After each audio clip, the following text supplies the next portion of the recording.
Welcome back. Tonight, we're going somewhere quiet, somewhere utterly unremarkable. A place where history isn't made, it's ignored. You won't just hear about the past, you'll become a part of it. Specifically, you are a 32-year-old professional furniture impersonator in a damp medieval keep. Your job? To sit in silence while a sweaty nobleman dreams about ducks. Forget shining armor, grand feasts, and candlelit romances. This is about cold stone, mismatched shoes, and a robe that smells like boiled turnips and resignation. Your kingdom is a 10 by 10 box where the only weapon is a blunt knife, and it's mostly used on bread or dignity. You probably won't survive a single evening without being accused of witchcraft, assaulted by poultry, or mistaken for sentient upholstery. But don't worry, neither did the last guy. Bernard, may he rest in mothballs. Like and subscribe if your fingers haven't gone numb from lack of circulation. And if you're awake, drop a comment with your current time. Bonus points if you're not sitting on a stool with one leg shorter than the others. Dim the lights. Wrap yourself in something scratchy and beige. Maybe light a candle, then blow it out. It's too luxurious. And if you hear a whisper from the dark corner of your room, don't worry. It's probably just your aura being blamed for someone else's nightmare.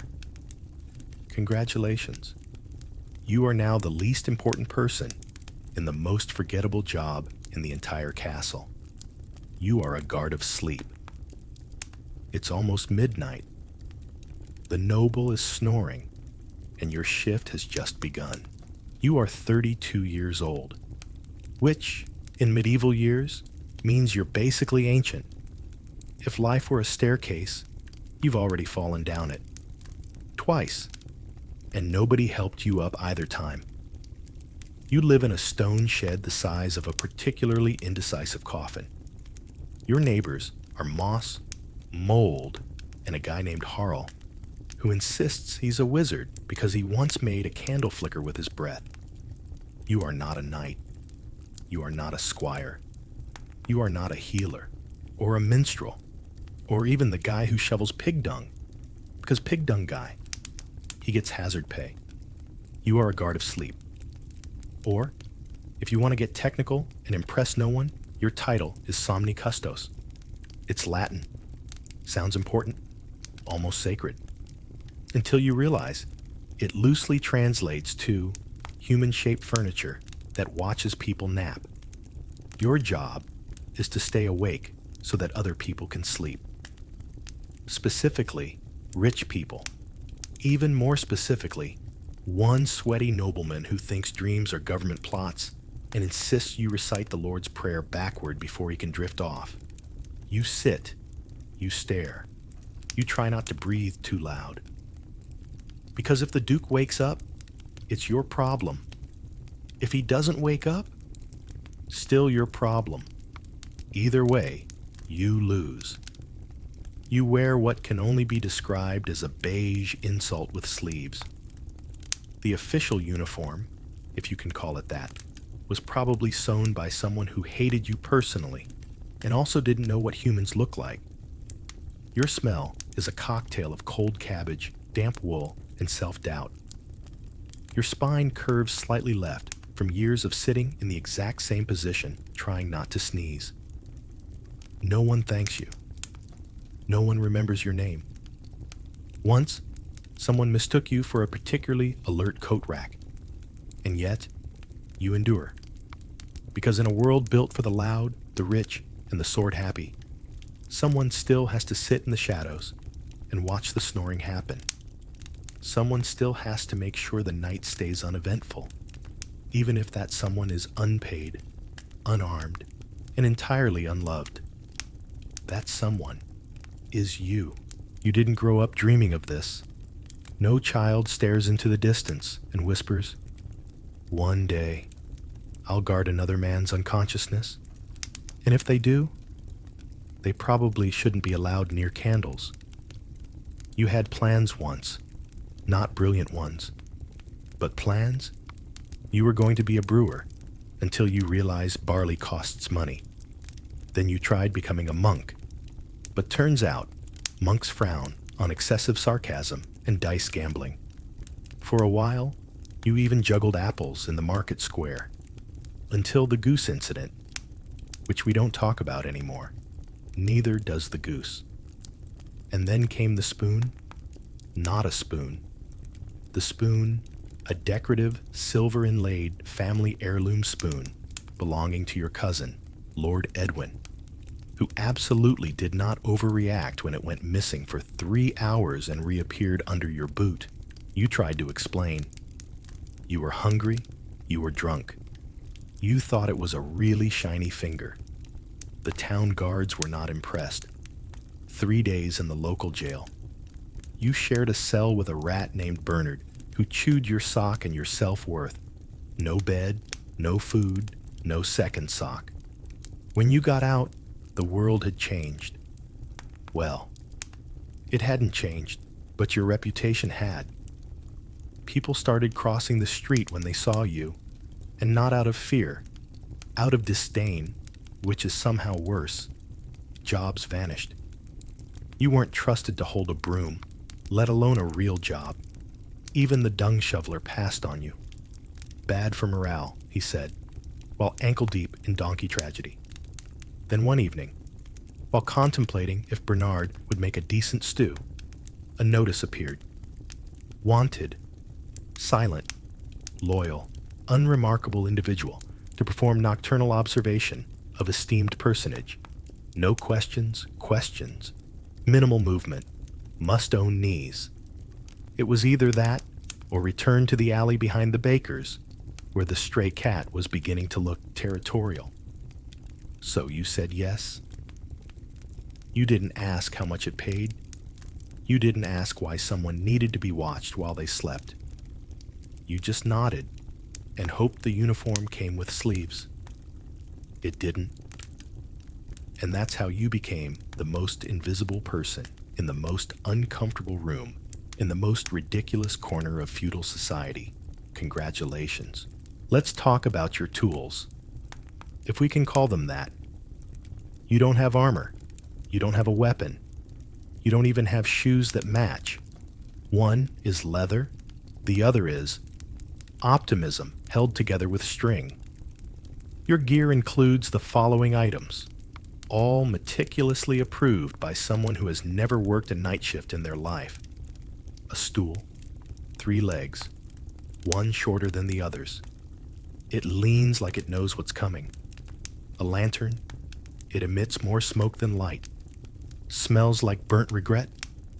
A logbook, which is not a book. It's a piece of driftwood with scratch marks and maybe some blood. You don't ask. A whistle?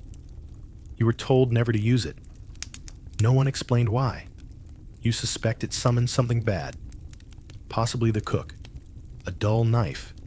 Technically for self-defense, but mainly used to scrape mold off bread or dignity. You also have a robe.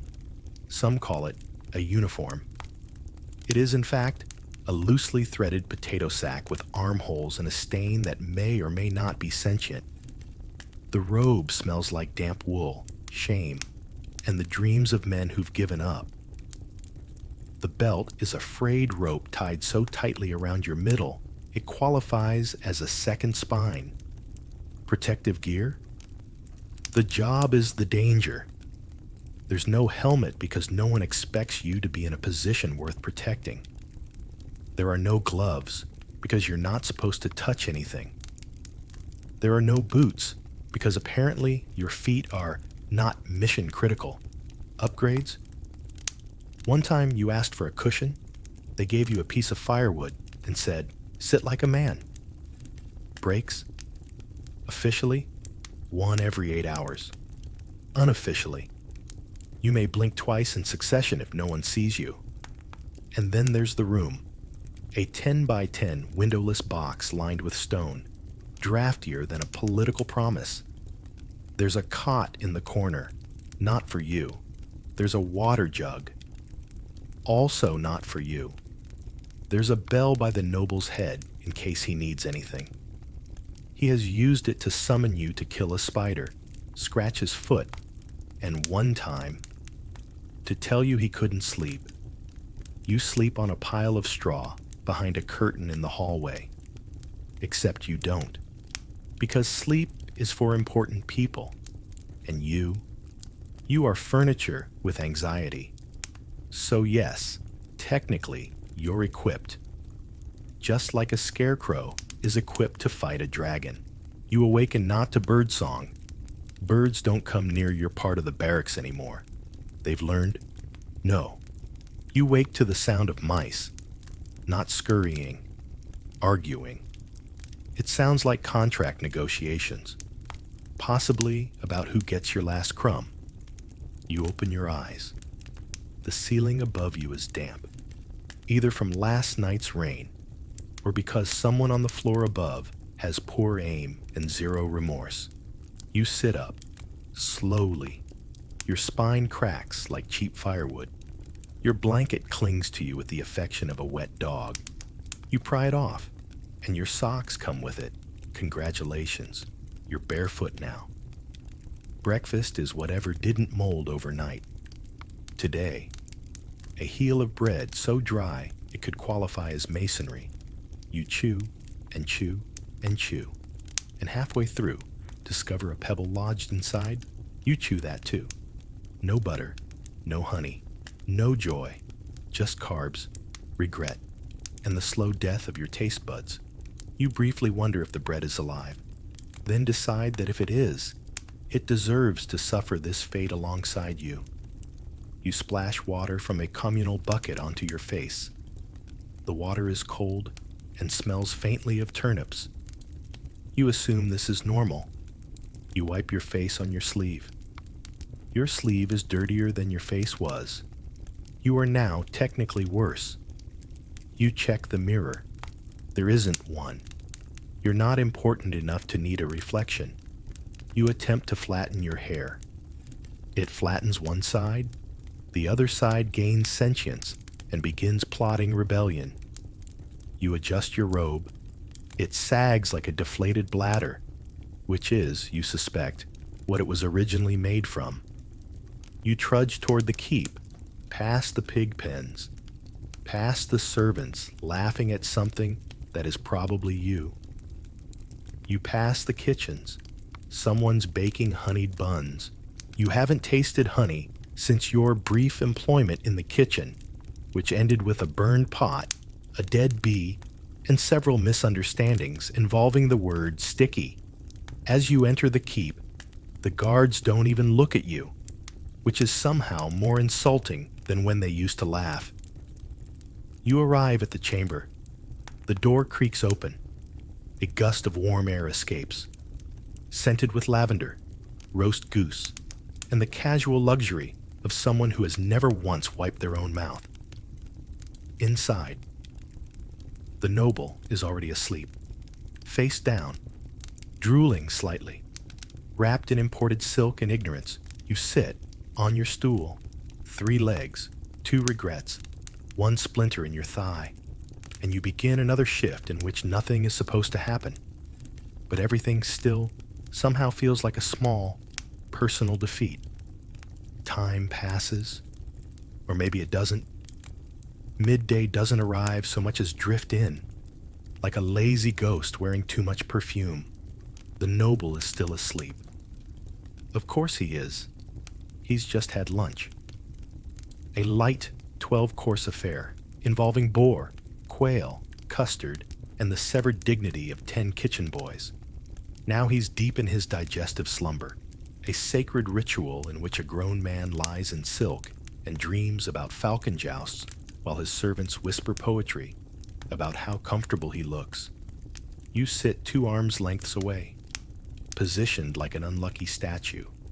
You're not allowed to speak, not allowed to move, not allowed to sigh unless it's under your breath and doesn't sound judgmental. Your stool groans beneath you. You groan beneath your soul. Your legs have fallen asleep. They fall asleep faster than you ever will. You shift your weight. Your spine responds with a crunch that could legally classify as thunder. The room is quiet. Too quiet. The kind of quiet that makes you wonder if you've gone deaf, or if the universe just doesn't like you enough to include sound. There's a faint scent of lavender and boiled onions. It's confusing. So is your noble's breathing pattern. One moment gentle, the next a snort that could wake the Holy Roman Empire. Occasionally, he murmurs in his sleep. You've heard, "No, Reginald, the duck is mine. Don't tell the bishop I touched it. That's not my leg." You try not to interpret. You fail.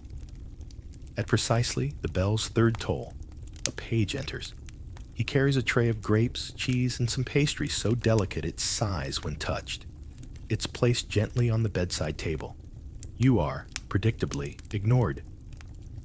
You look at the grapes. The grapes look at you. You share a moment. Then the page picks one off the tray, eats it, slowly, and leaves. You chew your lip. It tastes worse than the pebble from this morning. Your thoughts wander. Not far. They're tethered to your seat by contract and trauma. But enough, you wonder. Did anyone ever love you? What if the stool breaks? What if you break? What if the noble dies in his sleep and they blame your aura? What would Bernard the rat say if he were here? You find no answers, just your own reflection in the polished brass of a chamber pot. It looks tired. Midday ends not with a chime, but with the noble farting softly and rolling over. You've lived through another hour of absolutely nothing, and somehow it still took something from you. You sit, you wait. Even the air feels bored. The noble stirs. You can tell by the way the bed sheets ripple like a disturbed pond of privilege. He yawns loudly, the kind of yawn that sounds less like fatigue and more like a declaration of war on effort. You sit up straighter, which is difficult because your spine has partially fossilized. He rings the bell beside his bed, not urgently, just enough to remind the room that he exists. You rise from your stool, both knees protest. One of them files a formal complaint. You step forward, he opens one eye, looks at you, and says, "Did I dream of ducks? Or was it you?" You nod. You don't know what that means. He doesn't either. He smiles vaguely and waves you away like a fly made of bad news. You return to your corner, where dignity goes to die. Now begins the part of the evening known, unofficially, as the dressing ritual. 4 squires arrive, all extremely polite, all very confused by your presence. You stand in the corner, in silence, like an unpaid extra, in a play that never opens. The noble stretches. You hear several joints pop, also possibly a tooth. He begins disrobing. You stare at the ceiling. The ceiling stares back. For the next 20 minutes, you watch 4 grown men wrestle a 5th grown man into tights, lace, and something called a doublet of ceremonial smugness. At one point, he asks if the sleeves make him look dominant yet approachable. You say, "Yes, my lord," because the only other acceptable answer is unemployment. He adjusts his collar, asks if you can smell his cologne. You say, "No, my lord." He says, "Excellent," and applies more. That's his signal. He's finished. You are released. From the corner, not from the job, you bow. He nods in return, the kind of nod nobles give to soup. Then he leaves for dinner.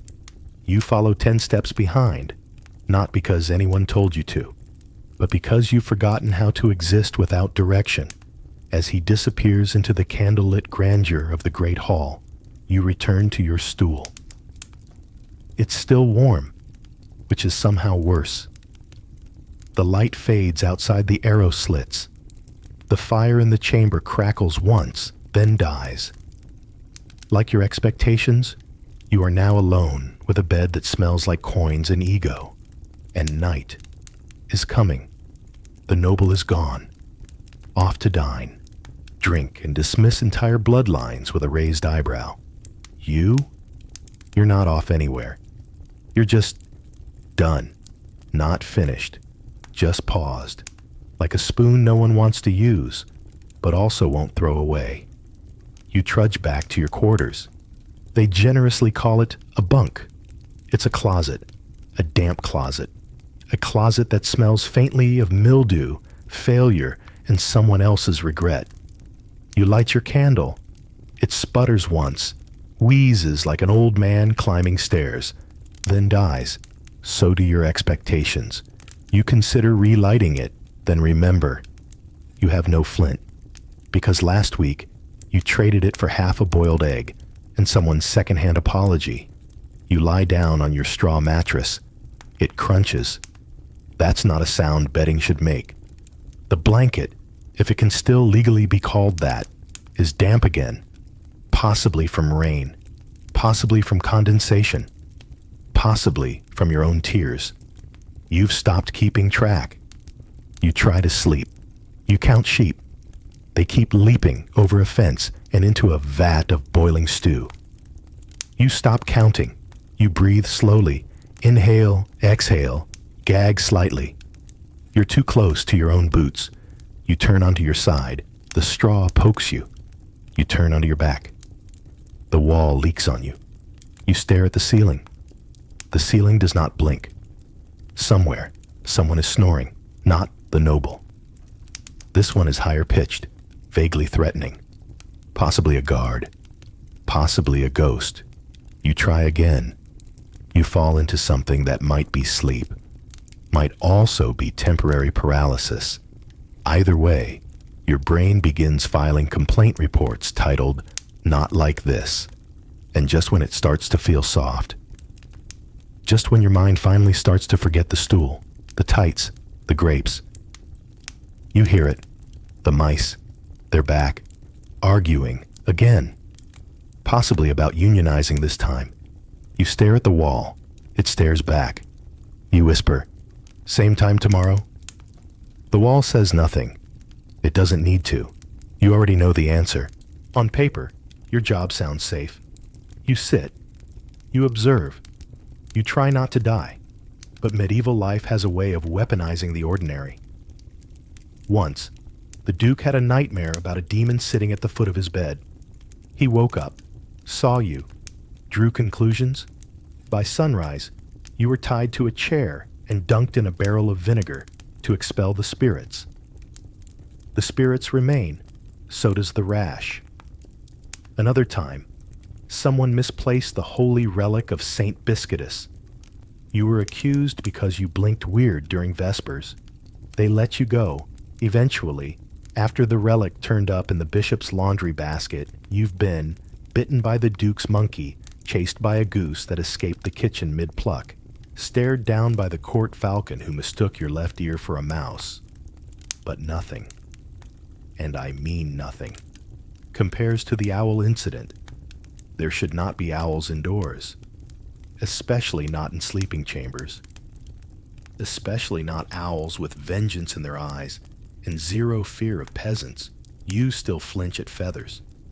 The castle is old, not charming old, more like held together with curses and luck old. One night, the ceiling above your post collapsed. Why? Because the Duke snored so hard it shook loose a decorative beam. You spent 3 days with a goose egg lump and a concussion that made you temporarily believe you were St. Peter. The Duke found it hilarious. He now snores, with extra gusto. You wear a helmet made of despair and candle wax. You are alone for hours, with nothing but the sound of rich breathing, the occasional gasping moan about the velvet horse, and your own thoughts, which, surprise, aren't friendly. Sometimes you hear your name whispered, sometimes by the Duke, sometimes by no one. You haven't smiled in months. Your eye twitches when someone says the word nap. And yes, insomnia is contagious. You now wake up every time someone across the castle sneezes in their sleep. Your fight or flight instinct is permanently stuck on sit still and pray no one notices. Tripping over the hem of your own robe, twice in front of the Duchess, being mistaken for a ghost by the scullery maid, and nearly stabbed with a ladle. That time, the Duke sleepwalked and tried to knight you with a leg of ham. You thought sitting quietly was safe. You thought wrong. Here, even stillness can get you killed. Let's be clear. You are not a hero. You are not a martyr. You're not even anecdote-worthy. No bard sings songs of the man who watched other men breathe. There are no tales of your bravery, because bravery implies choice. And you had none. You appear once on a payroll sheet that misspells your name as Gary of Slump. You are not Gary. You are not from Slump, but no one cared enough to fix it. That parchment is now being used as a napkin in the scullery. Fitting, there are none. The local graveyard refused your future tombstone inscription. Here lies the guy who didn't fall asleep. They said it was uninspiring. They're not wrong. You requested a plaque once. They gave you a nail and said, put it where your dreams used to be. Children do not pretend to be you. They pretend to be knights, or kings, or the dragon. Even the dung collector gets more role play time. When kids see you in the corridor, they ask, are you the ghost that watches people poop? You say nothing. Because at this point, who even knows anymore? Your name is usually followed by who? Servants forget you're in the room, sometimes mid-conversation. Once, the Duke asked, whatever happened to that sleepy fellow? You were standing right next to him. Even the rats ignore your corner. Even Bernard moved on. You will not be in the chronicles. You will not be remembered at court. You will not be quoted, cited, reenacted, or respected. At best, someone in the future will refer to you as that one guy who I think guarded the night shift for Lord So-and-so. Or maybe he just sat there. Anyway, he died. And that will be the fullest accounting of your existence. Congratulations. You've become the historical equivalent of background noise. Let's pretend. Let's pretend your knees hold out. Let's pretend no owl finishes the job. Let's pretend you dodge the plague, the draft, and the sudden collapse of the Western Wall. Let's say you survive. There is no pension, no ceremony, no gold watch, just an unspoken agreement that you're now someone else's problem. You'll be gifted a parcel of land, not land so much as a swamp with dreams of being land. They call it North Hollow. You call it Mosquito School. You'll live in a shack you built yourself using sticks, mud, and bitter determination. It leaks, even when it doesn't rain. You'll sit, out of habit. You'll watch the trees, out of training. You'll listen for threats that never come. You'll flinch when someone breathes too loud. You'll start saying things like, "Did you hear that?" Even when no one is around, you'll name a squirrel Sir Geoffrey. You'll resent him because he sleeps in public without fear. You'll walk in circles at dusk, not for fitness. You're beyond help.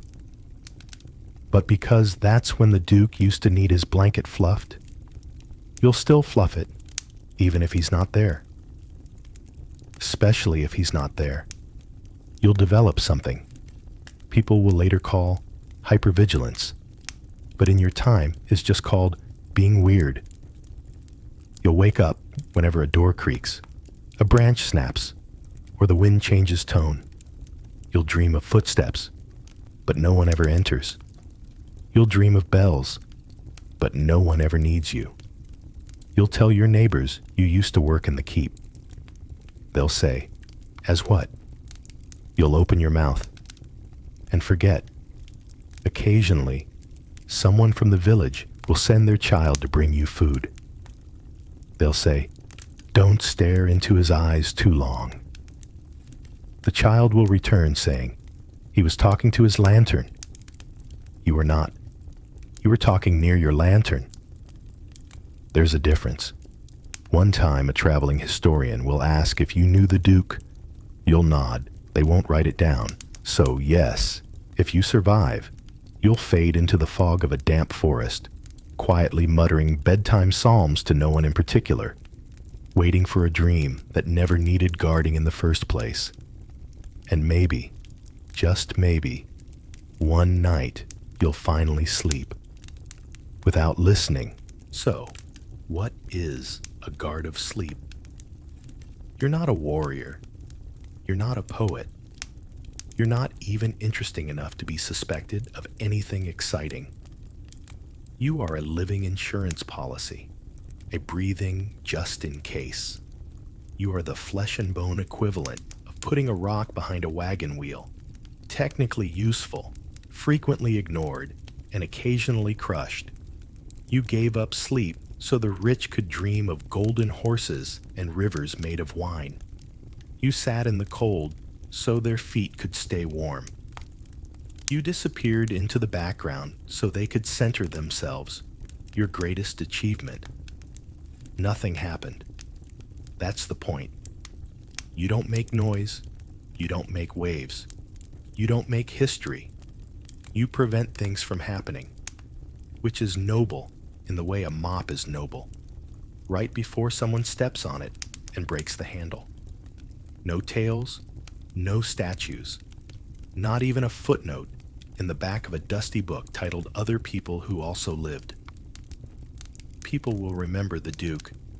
They'll paint him atop a white horse with a falcon on his arm and justice in his eyes. They won't paint the man in the shadows, holding a lantern, listening to him snore. They won't paint you. But maybe that's okay, because not every story ends in glory. Some end in a chair, in a corner, beside a bed, with a man who once called you Reginald and never took it back.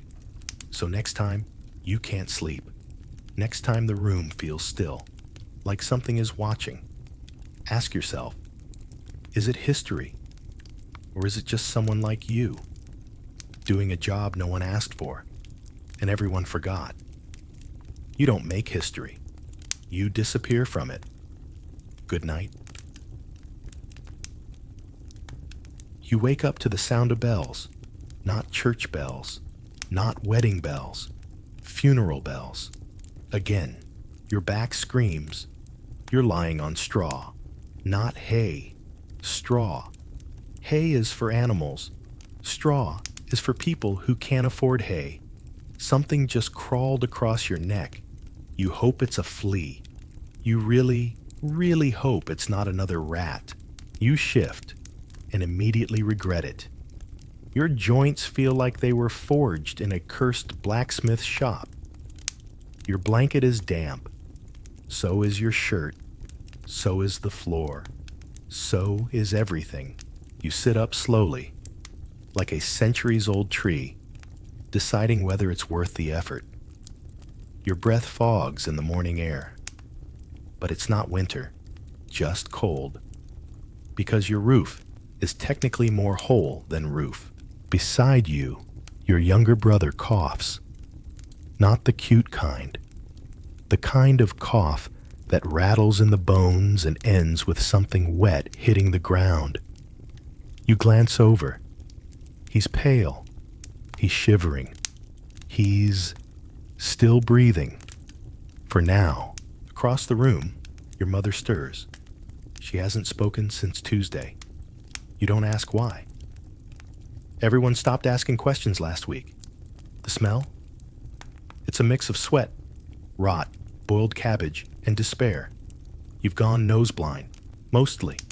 Your first thought of the day, still alive. Your second thought was for what? You hear a cart pass by the alley. wheels grinding, wood creaking. Then the familiar voice. Bring out your dead. It's not a joke. It hasn't been a joke for months. You stare at your front door. You don't move. Not yet. Your father didn't come home last night. Maybe he's working. Maybe he's dead. Maybe he's both. That's a thing now. You pick the lice from your sleeve like you're grooming hope. You don't find any. Which is more concerning. You stand. Sort of. Your knees crack like old wood. Your hip makes a noise you didn't know hips could make. You pretend it's normal. Because it is now. Breakfast time. Which is a generous phrase. You shuffle to the hearth. The fire's out. Again. The wood ran out yesterday. So did the neighbor's fence. You may have helped with that. You reach for the pot. It's been sitting there since Monday, possibly longer. The surface has a skin, not metaphorical. You stir it. Bad idea. A bubble forms, pops, and releases something that could be classified as a war crime. It's pottage, leftover barley, wild onion, one mystery bone, and hope. Mostly hope. You pour some into a wooden bowl that used to be round. A chunk slips out. You tell yourself it's turnip. It's probably not. You sit and blow on it. Steam rises. You hope it's steam. Your little sister joins you. She has dirt on her face and 2 teeth missing. Not from the plague. From life. She asks if there's honey. You both laugh. You're not sure why. From outside, the rooster crows. It's noon, so the rooster is either dying or confused. You relate. The stew tastes like desperation and old socks. It burns your tongue, then freezes your stomach. You chew slowly, because chewing fast means knowing what it is. You look over at the bread. Rock hard. Literally. You could use it to defend the village. You try to soak it in the stew. It floats, like it's trying to escape. You eat it anyway. Your teeth scream. Your jaw begs for mercy. You keep chewing, because it's that, or hunger. Then someone outside screams. Not the painful kind, the discovery kind. Someone found a new body. You look down at your bowl, then at your family, then back at the door. You keep eating, because that's all you can do. You hear the wheels before you see them. A low creak, a soft thud. Creak, thud, creak, thud. Like the rhythm of death taking a morning stroll. You peek out through a gap in the door. It's him again. Old Gerald, dragging his cart down the street like it owes him money. He's not a priest, not a doctor, just a man with a cart and a job no one asked for. Bring out your dead, he calls. Voice hoarse like it's seen too much, which it has. Today, the cart is full. Again, limbs poking out at wrong angles, feet dangling. One of them still wearing a shoe, just one. Stylish, you recognize someone. It takes a moment. Swollen face, bruised skin. Not the best lighting, but yes, that was Anna. She sold turnips and terrible jokes. You look away. Next door, someone opens a window and lowers a rope. A wrapped body tied like meat at the butcher's. The neighbors don't come outside anymore. They just lower the dead. Gerald nods, unhooks the body, stacks it gently. There's a weird reverence in it, like he's the last person who still believes the dead deserve anything. You step outside, barefoot, because of course you are. He sees you. He stops the cart. Anyone today? He asks. Not rude, just routine. You shake your head. Not today. He nods. You'll let me know. You don't say anything, because you're not sure. Behind you, someone coughs. Wet, violent, familiar. You don't turn around. You just stand there, in the morning light, watching the cart roll away. Thud, creak, until it's gone. You go back inside. The stew is cold now. You eat it anyway. You used to be a tailor. Technically, you still are. But tailoring implies clients, and clients imply survival. You glance at your needle. It's bent. Again, you straighten it with your teeth. Again, there's iron in your blood, and blood on your iron. Your workshop is the corner of the one room you share with 4 breathing bodies, 2 questionable lumps under a blanket, and 1 bucket labeled "Do Not Kick." You kicked it yesterday. You cried for an hour. There's a half-finished shroud on your lap. You were sewing it for a woman named Elsie. She ordered it last week. She died 2 days ago. No one's come to pick it up. No one will. You keep stitching anyway. It's that, or stare at the wall and name the mold patterns again. You tried naming them alphabetically. You got to G. Gregory is spreading nicely. You sew in silence. No one in your family talks much anymore. Conversation takes energy. Energy takes food. Food takes luck. You have none. Your youngest sibling, possibly still named Martha, sits nearby, picking at lice like it's a full-time job, which, in this economy, it is. You used to sew dresses. Now, it's shrouds, wraps, mourning veils, and plague masks no one can afford and don't work anyway. One time, a merchant asked for a mask with silver threading. You finished it in 2 days. He never came back. You found out later he tried to escape by boat. The rats got there first. You try to focus. Thread in. Knot tight. Stitch. Stitch. Pull. It's the only rhythm that still makes sense. At least fabric doesn't cough. Your fingers bleed. Not metaphorically. You pricked yourself on a rusty pin 3 days ago. The swelling's gone down. Or maybe it's spreading up. Hard to tell. You cover it with cloth and keep going. A knock on the door. You flinch. Knocks don't mean good news anymore. You open it. It's not death. Just close, Thomas, your neighbor. His eyes are wild. His lips cracked. He's missing a shoe and a reason. He holds something out. A bundle of rags. No. Baby clothes. Tiny. Soft. Stained. My daughter, he says. Gone. You nod. Words would be an insult. Can you make her something nice? His voice breaks like your floorboards. You look at the rags. They smell like lavender and last chances. You want to say yes, but your hands are shaking. You can't afford the thread. You can't afford the grief. You say yes anyway, because what else is there? He nods, leaves, doesn't say thank you, doesn't have to.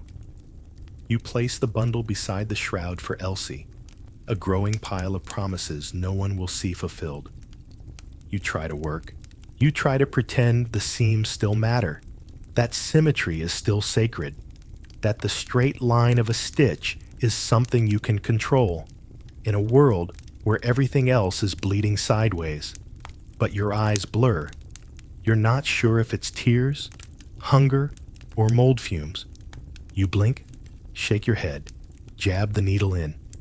Too deep, you yelp, blood again. The shroud is stained. You stare at it. It's ruined, but also improved. Red is dramatic. Maybe it's fashion forward. Maybe death appreciates flair. You laugh. It sounds wrong. Then you stop laughing because someone outside is screaming again. Another house, another body, another cart. You sigh. Then you pick up the next piece of cloth and you sew, because that's what you do, until your fingers fail or the fever comes, whichever gets there first. It's noon. You know this because the sun is directly above. The rooster crowed twice out of sync, and your stomach sounds like it's trying to file a formal complaint. Time for lunch. Or what passes for it. You check the pot. Still the same one. Still the same stew. Still bubbling in defiance of God, science, and anything remotely appetizing. You stir it once, just to feel something. A gray chunk floats to the top. You poke it. It doesn't poke back. So that's a win. There's no meat. There hasn't been for weeks. Unless you count unidentifiable protein, in which case, congratulations, you're eating like royalty. You add some stale barley. It lands with a plop so disheartening, you briefly consider not being alive. Someone hands you a spoon. It's wooden, splintered, possibly cursed. You eat anyway. First bite, warm sadness. Second bite, chewy memory of something that used to be edible. Third bite, your tooth wobbles. You keep chewing. You don't care anymore. Across from you, your mother stares at the wall. She's been doing that a lot. You assume she's still with us. She blinks sometimes. Your sister hums a tune she doesn't remember the words to. It's the same 3 notes. Over and over. It makes your eye twitch. You don't ask her to stop. It's the only music left in the house. Your neighbor Thomas joins you. Uninvited, but welcomed. He sits on the floor, back to the door, holding a cracked bowl like it's holy. No one speaks. You ladle out a portion. He nods. That's enough. Then someone says it. At least it's not the plague. And just like that, the silence is murdered. Your mother blinks twice. Your sister stops humming. You drop your spoon. You all stare at Thomas. He shrugs. I mean, we've had worse winters. You open your mouth to argue, but then, he's not wrong. At least in the plague, people stop asking for rent. At least in the plague, no one cares if your cow died. At least in the plague, you get left alone. You sip the stew again. It tastes a little better now. Or your standards have collapsed entirely. Same difference. Your brother enters, holding something behind his back. Look, he whispers. It's a turnip. Lumpy, misshapen, possibly cursed. He smiles like it's treasure. Where did you... Don't ask. You don't. He peels it with a knife that's more rust than blade, slices it thin, adds it to the pot. Now the stew has color, if grayish-purple counts. You all wait in tense, hopeful silence as it simmers again. 5 minutes later, you serve a second round. Now with vegetable. It still tastes like regret, but a healthier regret. Your sister hums again. Your mother blinks slower.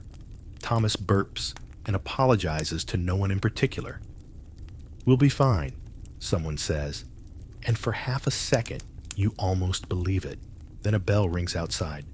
Not a dinner bell. The bell. Another body, Thomas mutters. He doesn't get up. No one does. You all just sit there, spooning gray stew, breathing borrowed air, pretending. Pretending this is normal. Pretending tomorrow exists. Pretending this stew is food. You reach for a crust of bread. It breaks in half before you touch it, just like everything else. Still, you eat it, because denial tastes better than truth, and because chewing means you can't scream. You hear footsteps outside, measured, heavy, not panic, not a cart, not death. Worse, a priest. You don't look right away. Maybe he'll pass. Maybe you'll disappear if you stay still. Maybe invisibility is a symptom now. Your sister peeks through the slat. "It's Father Edric," she whispers. "He's not looking up." That tracks. No one looks up anymore. You used to see him every Sunday, back when Sundays meant something. Back when sermons were about hope. Now they're about why God is probably testing you. Or maybe just done entirely. You open the door a crack, just wide enough to watch without being seen. There he is, Father Edric.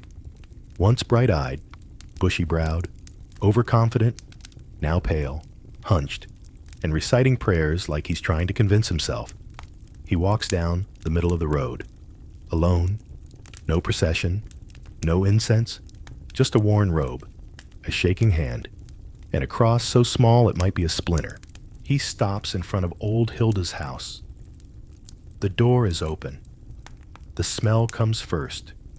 You watch. He makes the sign of the cross, says something under his breath, then steps around the doorway, doesn't enter, doesn't bless, just keeps walking. "Wait," your brother says, "aren't priests supposed to—" You all look at him. Poor sweet summer child. Priests used to bless the sick. Now they avoid eye contact. Can't blame them. They're tired of dying too. You step out into the street. You don't know why. Maybe it's the need to feel sun. Maybe it's boredom. Maybe it's hope. No, definitely not that. Father Edric sees you. Stops. "Child," he says, "go back inside." His voice is strained. His face is gray, not metaphorically. "We're hungry," you say. "We're scared. We prayed." He flinches, like prayer is something sharp now. "God hears you," he says. You don't respond. Because that feels like a lie. Because your uncle prayed, so did your aunt. They both died in the same week, and the dog ate half the Bible. Why isn't he doing anything? Your sister whispers, "He always does something in the stories." The priest doesn't answer. His lips move. No sound comes out. Then he turns, walks away, faster than before. You watch his robe flutter like a dying bird. That's it? Your mother croaks behind you. That's all the church can do now? No one answers. You stay outside a bit longer. The sun feels warm, which is suspicious. You glance down the road. Father Edric is gone, like a rumor, like forgiveness. You hear another door slam, a baby crying, the crows cawing like they know something you don't. The priest doesn't answer. His lips move. No sound comes out. Then he turns, walks away, faster than before. You watch his robe flutter like a dying bird. That's it? Your mother croaks behind you. That's all the church can do now? No one answers. You stay outside a bit longer. The sun feels warm, which is suspicious. You glance down the road. Father Edric is gone, like a rumor, like forgiveness. You hear another door slam, a baby crying, the crows cawing like they know something you don't. You sit, you breathe. You try to pray again, but it feels like talking to a ceiling with commitment issues. Still, you whisper something, not for God, for yourself, for the part of you that remembers what hope used to feel like, what Sundays used to sound like, what priests used to promise. You don't expect a reply, but you listen anyway, just in case. It starts with an itch, not a cute itch, not a maybe I forgot to rinse itch. A full body, skin crawling, am I hosting a nest of insects kind of itch. You scratch your neck, then your back, then somewhere you're not proud of, still itchy. Your brother casually mentions you haven't bathed in 12 days, he says, not looking up from chewing bark. Or maybe 14. Time doesn't exist anymore. Fair. You decide to bathe. Bold move. You announce it like it's a royal decree. Everyone stares at you like you've just volunteered for war. Are you sure? Your sister asks. The last one who tried that got pneumonia. You nod. Because this itch is stronger than common sense, you gather what you need. A rusty bucket, a cracked pot, a rag that used to be a sock. One piece of hard soap the size of a rat dropping. And courage, a lot of it. You sneak out to the courtyard. Technically, it's just the space behind the latrine. But if you squint hard enough and give up emotionally, it's a spa. You fill the bucket from the well. The rope squeaks like it's begging for retirement. The water is opaque, not dirty exactly, just haunted. You carry it back like it's holy water. Your arms tremble. Half of it sloshes out. A chicken watches you with judgment. You place the pot over a sad pile of kindling. Strike flint. Once. Twice. 10 times. It sparks, then fizzles. You whisper something unholy. Finally, it catches. You wait. You wait some more. You age 10 years waiting. Eventually, the water steams. Not boils. Just angrily exhales. You dip your fingers in. Too hot. You smile. A moment of triumph. A rare win. So naturally, it can't last. The wind picks up. Your fire dies. The steam vanishes like hope. You look up at the sky, gray. Disappointed. The weather is always in on the joke. You shrug, strip, and pour. The first splash hits your skin like betrayal. You scream, silently, because everyone's watching, even the chicken. You scrub. The soap breaks in half. One half falls in the mud. You use it anyway. You discover 3 bruises, a patch of moss on your shin, and something moving on your scalp. You stop investigating. You rinse with the rest of the bucket. Your skin turns red, not from heat, just anger. You dry off with the sock rag. It smells like 1342. You feel slightly cleaner, but mostly wet and cold. You wrap yourself in your one dry tunic.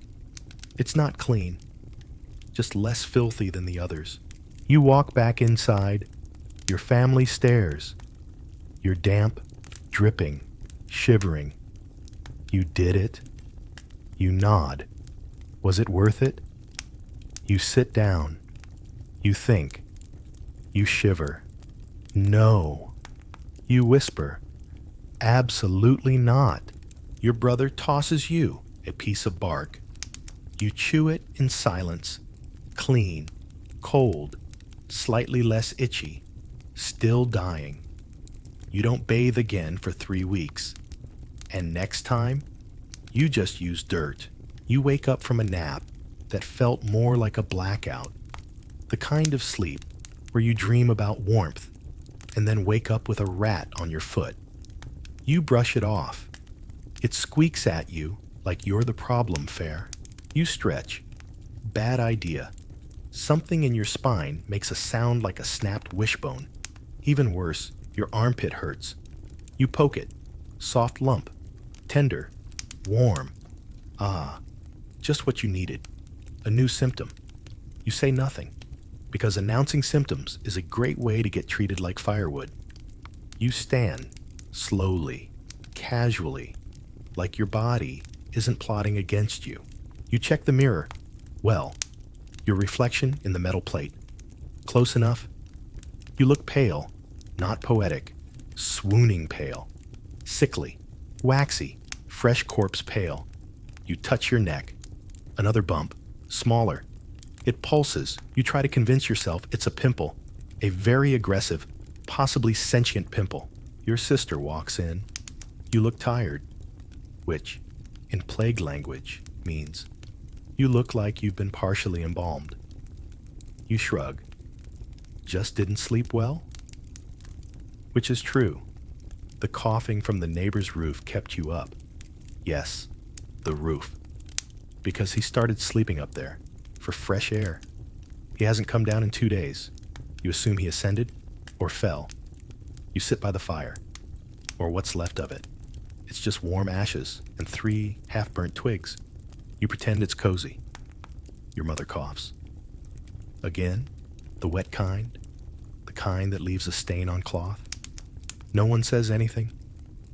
She wipes her mouth with a sleeve that's already soaked with other days' coughs. You stare at her, then at your bump. You poke it again. Why? Who knows? Curiosity is a disease too. It's bigger. You exhale, then laugh. Because what else can you do? Your brother peers over. You okay? You nod too fast. He frowns. You're sweating. You glance down. So you are. And you're cold. Your body's confused. So are you. It's just the stew, you mutter. Maybe it's rich. It's not. The stew hasn't changed since last Tuesday. You're just lying now. Skillfully, proudly. You excuse yourself to the corner, pull up your tunic, check your leg. A red spot. Splotchy. Warm. Possibly mocking you. You whisper to yourself, bug bite. Just a bug bite. Even the rats look skeptical. You sit back down, stare at the wall, try to meditate. You've never meditated. You start by imagining what it would be like to feel normal again. You get distracted by the thought of cheese. Real cheese, not almost cheese. Not this used to be cheese. Then the bell rings outside, again. But this time, no one reacts. Even the children don't flinch anymore. That's how you know it's bad. Your father stumbles in from the alley. You forgot he was even gone. He's limping. He smells like fear and wet wool. The baker's son, he says. He had the buboes, one on his groin, one under his arm. You nod. And? He exploded. You pause. Exploded? He shrugs. That's what people said. Started swelling like dough, then pop. You glance down at your bump. You cover it with your arm. Sounds. Rare. Your father nods, but not convincingly. The room falls silent, except for the wind, and the soft scratching sound of your sister drawing on the wall again.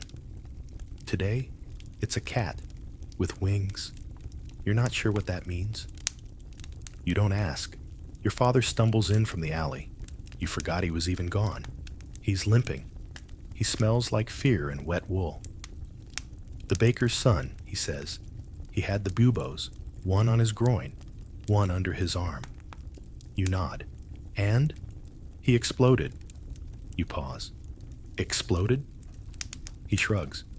That's what people said. Started swelling like dough, then pop. You glance down at your bump. You cover it with your arm. Sounds. Rare. Your father nods, but not convincingly. The room falls silent, except for the wind, and the soft scratching sound of your sister drawing on the wall again. Today, it's a cat with wings. You're not sure what that means. You don't ask.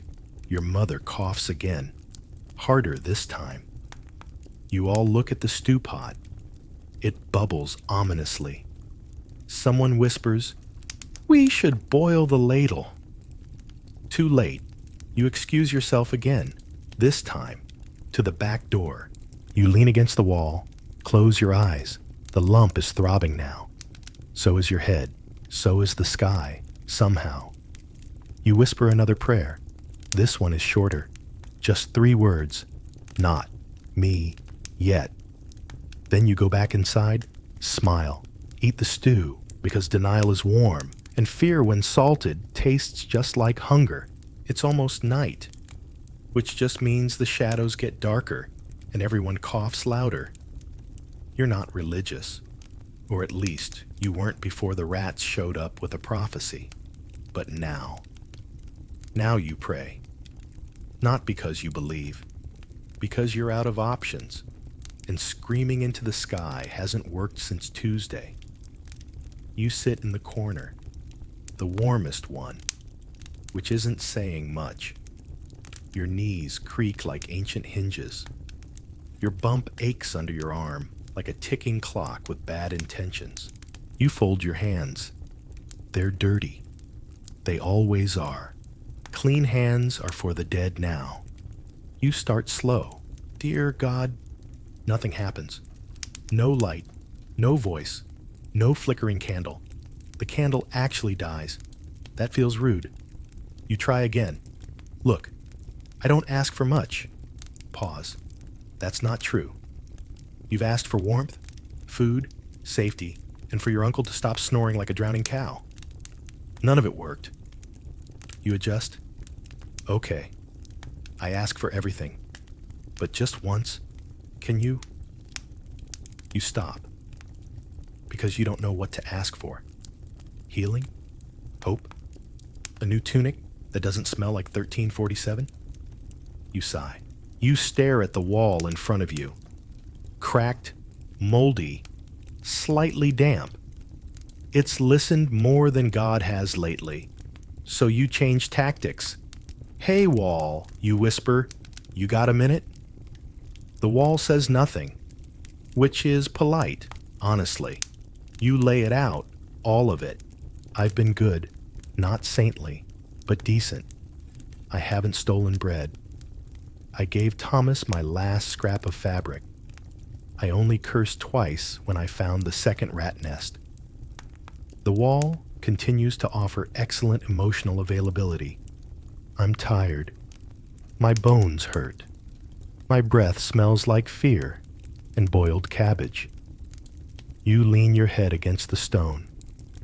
It's cold, like everything else. If I make it through this, I swear I'll pause. I'll be better. I'll be kinder. I don't know, hug more? You don't even like hugging. I'll feed the orphans, or at least not yell at them. That's more your speed. You glance sideways. No one's watching. Everyone's in their own bubble of despair. Your brother is asleep with one eye open. Your sister's drawing a rabbit with 3 heads. Your mother is muttering Latin phrases she made up herself. You whisper one last thing to the wall. Please, don't let it be tonight. Then you kiss your fingers and press them against the stone, because why not? Rats, lick it.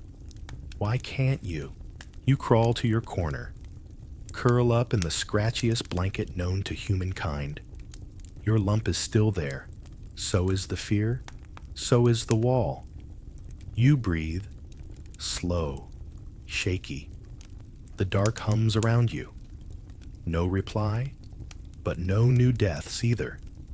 You take that as a win. Just before sleep grabs you, you whisper, "Good night, wall." Tell God I'm still waiting. You wake up because you're sweating. Then you realize the fire is out. Then you realize, oh, you're freezing, but also sweating. Fun. You lie still for a moment, trying to decide whether the spinning is in your head or the room has simply given up on physics. The blanket is stuck to you. With what? You choose not to investigate. Your eyes burn, your skin stings. Your mouth tastes like regret and the bottom of an old boot. You blink at the ceiling, or what's left of it. A spider blinks back. Probably. You try to sit up, fail, try again. Your body says no, but your bladder says yes. You crawl toward the bucket. Someone has kicked it again, of course. You mutter something sacrilegious, then apologize immediately. Just in case the fever has ears, you catch your reflection in the pot's side. You look alarming, sweaty, swollen, slightly melted, like a wax figure left in the sun. You poke your neck. The bump has grown. It now has its own bump. They're nesting. You smile, because if you don't, you might cry, and crying dehydrates you. You shuffle back to your corner. Your family is asleep, all of them breathing, some more convincingly than others. Your mother is snoring. You're weirdly grateful. Noise. Ah, alive. Silence and concern. Your sister mumbles in her sleep. She says, "Don't eat the rabbit." You make a mental note. You lie down. Try to get comfortable. You can't. Your legs ache. Your spine twitches. Your teeth feel loose. You whisper to yourself, "It's just a cold. It's just a bad stew reaction. It's definitely not the plague." You try to laugh. It comes out as a wheeze. The room spins again. You close your eyes. Bad choice. Behind your eyelids, shadows dance. You see things. Half memories, half fever dreams. The priest, the rats, the stew, the wall. The wall says, "You again." You open your eyes. The fire's still out, but your skin burns. You hear ringing in your ears. Or maybe someone's bell. You check. Nope. Just your brain trying out new alarm tones. You curl up tighter. Try to sleep. You succeed. Briefly, then wake up shaking. Now you're cold again. Your blanket has betrayed you. You try to pray. Words don't form, only sounds. You whisper, "Tomorrow, just tomorrow. Please." That's all you want now. Not healing, not answers. Just the next morning. The fever hums behind your eyes. The bump throbs. Your stomach cramps. Something leaks from your nose. You pretend it's condensation. You press your face into the corner. It smells like mildew and damp wood, which is somehow comforting now. You let the fever wrap around you like a second blanket, one that hisses. Outside, someone screams. Far away. You don't flinch. You don't move. You just breathe, one lung at a time. Your body is no longer your body. It's a battlefield, and you're just lying there, hoping no one declares victory too soon. You drift, not asleep, not awake, in a limbo made of sweat, ache, and imagined warmth. And somewhere, deep inside the haze, you hear it. Still alive? Maybe it's your mother. Maybe it's your own voice. Maybe it's the wall. You don't answer. You're saving your breath for dawn. You wake up? Kind of. Your eyes open, which is promising. One of them sticks for a moment, sealed shut with something unholy. You scrape it open with a fingernail and try not to think about texture. You listen, breathing. Not yours, others. That means you're still not alone. Statistically impressive. You move a toe. It responds. You try a finger.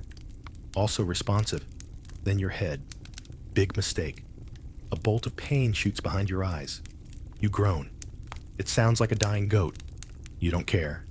The lump under your arm is still there. You poke it gently. It feels like a bag of wet rice. You regret the decision instantly. You whisper, "Still alive?" Then you say it again, louder, to convince the room. No one replies. Even the rats are on mute this morning. The fire is still out. The coals are cold. You shiver under a blanket that smells like 8 other people and something that once was cabbage. You sit up. You're dizzy. But the floor is familiar. Sticky in one corner, cracked in the other. Comforting. Your sister rolls over, squints at you, and croaks. You didn't die. You nod. She smiles faintly. Try again tonight. She's joking. You think. You crawl toward the water jug. It's empty, of course. You grab the ladle anyway and lick the inside. You don't want to talk about it. Your brother wakes up. He sniffs the air. Something smells like rot. Everyone looks around. No one finds the source. That's worse. Your mother coughs. Still alive, still productive. You glance outside. Gray light filters through the cracks in the wall. The The sky is the color of boiled flour. At least it's not raining. You try to stand. Your knees object. Your back creaks like old church pews. Your body is a house with bad plumbing and worse maintenance. But you stand, you walk to the door, open it a crack. The street is quiet. No carts, no bells, no priests, just wind, carrying the smell of ash and maybe yesterday's regrets. You step outside. The air hits your skin like a slap. Cold, real, alive. You squint toward the horizon. Nothing moves. Not even a chicken. A moment of stillness. Not peace. Just a pause. Your stomach growls. That's encouraging. You hear someone shout down the road, "Anyone dead today?" You don't answer. You're not ready to declare victory. You step back inside. Your sister is drawing again.